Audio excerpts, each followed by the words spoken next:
Module 3, Why Rigor Alone Will Not Work.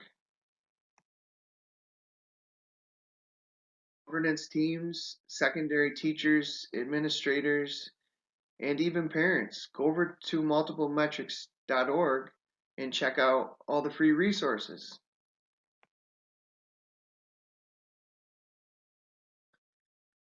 So when the Office of Curriculum and Instruction is tasked with increasing organizational rigor,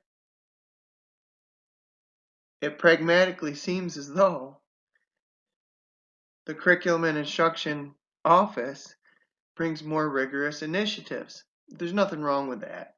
That's actually great. A lot of these initiatives are awesome. But, however, if you keep adding rigorous initiatives and research-driven initiatives, it still will not change our high school graduation rates. It will still not change our metrics misalignment. It still will not mathematically make any difference. And that's kind of defeating. It's to know that you're wasting your time is really hard to digest. So rigorous initiatives, there's nothing wrong with them. They're great. We need more of them. But just because we have a rigorous initiative does not mean we know how to memorialize it as a profession. So I think you'll get the idea, the viewer will get the idea as we go. We already have research-driven, rigorous initiatives filled with rigor in the form of higher order critical thinking, relevance, personalized curriculum, personalized instruction, project-based learning, character education, ingenuity, AVID is a great one, ... And we'll go on to the next slide. You'll see hundreds of initiatives like this that are all great. But we already have too many rigorous initiatives, ... So it continues, service-based learning, culturally responsive educational practices, Leader in Me, Read, Draw, Write, Eureka Math, Engage in New York, growth mindset modules, DWEC, STEM, science, technology, engineering, math, P-Tech, college and career readiness, career and technical education, CTE, 21st century learning, insight, AP courses, ... Goes on and goes on. They're all great things. But we already have too many rigorous initiatives, says the teachers. And the teachers are probably correct. So we keep throwing rigorous initiatives at the problem. It won't solve the problem because mathematically it cannot solve the problem before the first day of school even begins. So again, nothing wrong with these initiatives. They're all great, but I think you'll get the idea here. ...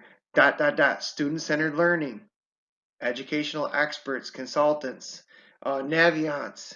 I always love Naviance. Affinity groups, SIT team, diversity, equity, and belonging, restorative practices, CLEP, college credit, IB schools, student government, ... There's so many things that we add into the system that are all good things. ... SEL, social emotional learning, IFL, Institute for Learning Accountable Talk, thinking maps. I love thinking maps. They're phenomenal. Canvas, interdisciplinary learning, mastery learning, and pages upon pages of other rigorous research-based initiatives for students. Some teachers adore and administrators adore. Some, they're not their cup of tea. Maybe so. However, we can add all the rigorous initiatives that we want to.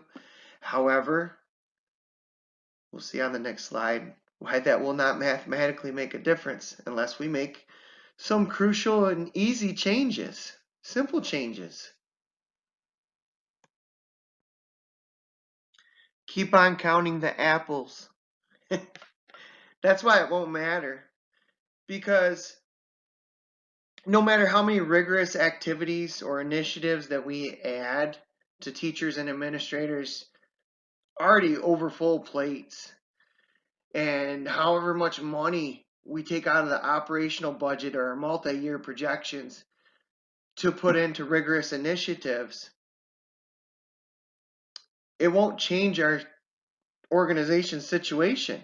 Whether we're a small rural school or we're a large urban school or whether we're a poor school or a rich school, it will not matter if we put those rigorous initiatives and those research-based initiatives inside the historical public educational system metrics misalignment. No matter how much we do that, and no matter how much we keep on counting the apples, we will never be able to present how many oranges we've cultivated. Notice I didn't say anything about rotten oranges either. I'm just talking about oranges that we cultivated. If we want to measure oranges that we cultivated as an organization and that our students, secondary students, achieved, then we need to count those oranges. We need to count those students. We don't need to count the rotten oranges. And we certainly don't need to be counting the apples. But if we put all those rigorous initiatives, or some of those are wraparound programs, if we put those into the system, in the top of the system, doesn't matter how much research based they are. We will not change our high school graduation rates.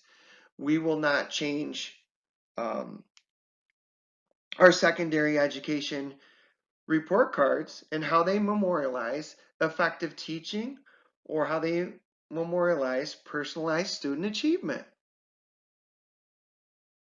We need to stop counting the apples if we want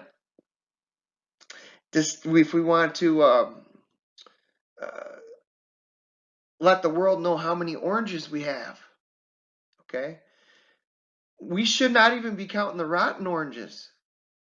All we need to do is count how many oranges and the quality of those oranges that we produced, if that's our organizational goal.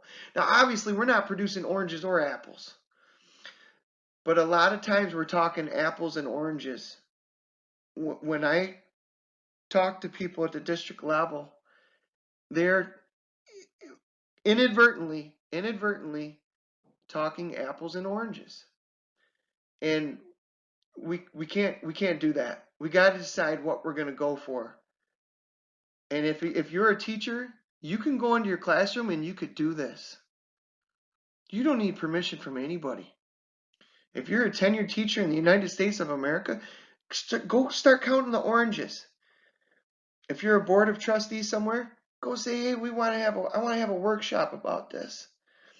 If you're in an urban school and in the history of your school district, you're saying that you're all willing to try anything to honor students and to get students to achieve. Well, the first thing we should do, we should start measuring student achievement, because the historical system does not measure student achievement. It never did measure student achievement, and it was created to segregate students. It was never created to measure student achievement in the first place. So those rigorous activities and initiatives, they're not going to make a bit of difference unless we start counting all the beautiful oranges that we have. There's so many uncounted.